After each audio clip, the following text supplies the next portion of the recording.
Why should tackling tuberculosis and promoting long-term global health resilience remain a political priority for world leaders today? First, because health should not be a choice. Health should be on the heads of everybody, and I think it's time to stop of investing in things that are not sustainable and resilient and building sandcastles for health that a moment something comes up, everything disappears. And secondly, and more important, TB is an airborne disease. TB is an airborne disease with forms that are resistant. It spreads through air, so it's a threat for all of us. We know the disease for thousands of years, and in spite of that, it remains the biggest infectious disease killer. It's a threat for all of us. So unless we are moving towards ending it, we will all remain at big risk. What meaningful and forward-looking steps has Stop TB Partnership taken to improve health outcomes, particularly for vulnerable and underserved communities most affected by TB? So there are three things that I want to say. First is that continuously since our creation, which was more than 25 years ago by the World Health Assembly, we looked at empowering the countries and the people to lead their TB responses, and we were running after them to support these efforts. But concretely, we have actually three areas big of work that we as Stop TB do by providing concrete support.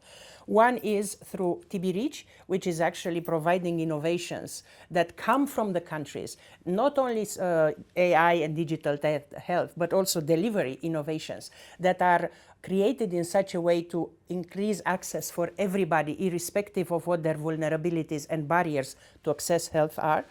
The second was Challenge Facility for Civil Society, which was actually created to empower and support communities and people affected by TB and key and vulnerable people to take the health in their hands and run with it.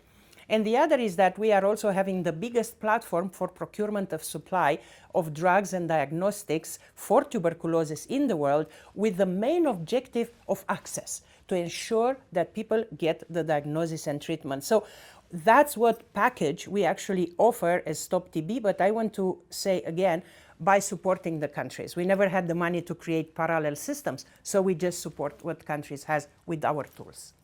What are the major challenges that still lie ahead in addressing equity, access to treatment, and sustainable financing in the global TB response?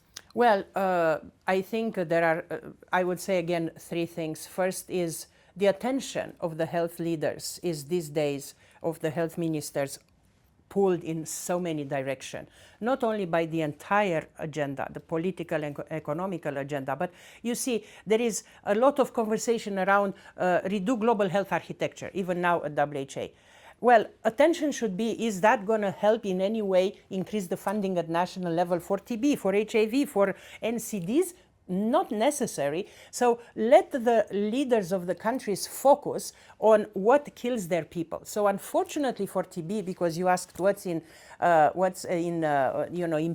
in a way the TB response attention, is the lack of visibility of people affected by TB. We came a long way.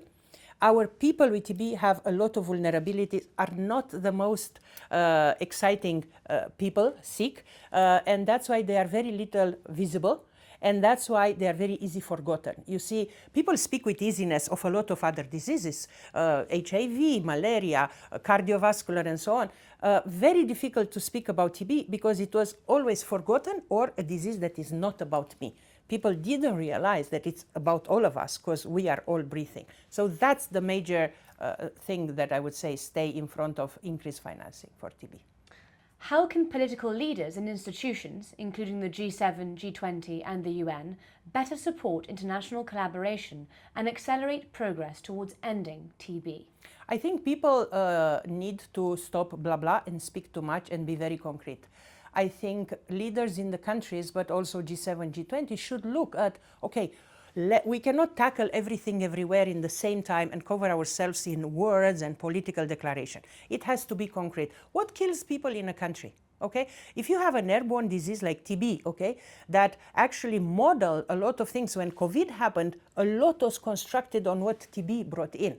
Hantavirus is airborne as well, you know. So you can look at things constructed in one of the disease, expand for the others, don't duplicate, and be very concrete in what kills the people in my country and how can I actually save their lives. because that should be what's driven. And for TB, we have amazing, not only tools, but also return of investments, because everybody is speaking now about, okay, what do I get out of it? For every dollar invested, you get $47 in return. So that should be in the minds of people if they are really concrete and discuss business. If they want to put just another paper out there, it will never happen.